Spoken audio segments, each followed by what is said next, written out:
ГСП онлайн. Городские новости сейчас. Пятница. Еженедельная планерка в городадминистрации. Спецавтодор докладывает об уборке снега в городе. На проспекте Ленина расчищены несколько парковок. Также вывезен снег с парковки близ Ледового дворца в преддверии хоккейных матчей на выходных. Продолжается уборка и в других частях города. На планерке не обошли вниманием одну из самых нашумевших новостей последних дней – волки вблизи населенных пунктов. Поступали сообщения о хищниках в Веселом Куте, ходят слухи о животных и около Ухты, а в сети выкладывают фото задранных собак. Какова реакция? Если охотовед, он один здесь по городу Ухте. Для этого он должен обратиться к населению и желающим организовать засады. Насколько эти засады делать? На месяц, на неделю, на несколько дней, никто не знает. Поэтому с людьми очень сложно этим будет заниматься. По Веселому Куту. Волки ходят от Веселого Кута до Ченеворика. Идут они по газопроводу. На газопроводе стрелять нельзя. В населенном пункте стрелять нельзя. Засады, где устанавливать засады, непонятно. Значит, позиция охотоведа такая. Он говорит: я живу в городе, ко мне в город волк не приходит. Население, которое живет в Веселом Куту, оно выбрало для себя жилье в лесу. Вместе с лесом они получают все прелести: грибы, ягоды, медведи, волки. На последнее утверждение из зала заметили, что в Веселом Куте выделяли землю многодетным семьям.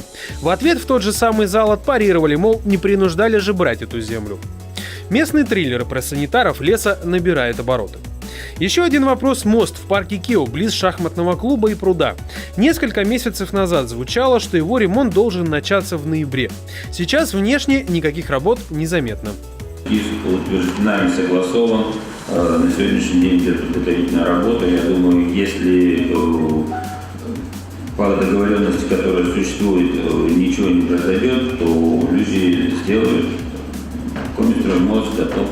Сразу после планерки стартовало совещание по подготовке к Новому году.